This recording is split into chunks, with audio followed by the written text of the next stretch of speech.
gayahin kayo ng mga tao Pag rito. taga Manila marunong sumunod. Oh, pag hindi tiga Maynila, Yun ang mahirap pa. oh, ang hirap kausap po.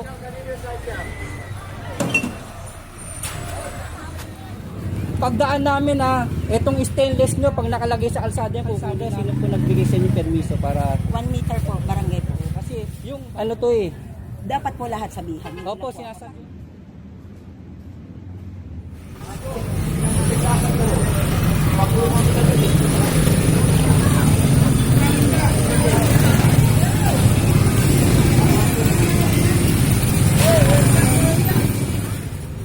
Kuya, baka pwedeng sa akin niyo po ito.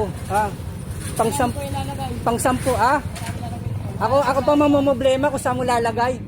Pagka sa ano mo, sako mo agad pagkabalat mo. Siga pa kayo Ilang beses na kayo pinagbibigyan Nagbabayad naman kami. Saan kayo nagbabayad? Di kunin mo yung pictures, reklamo mo. Yung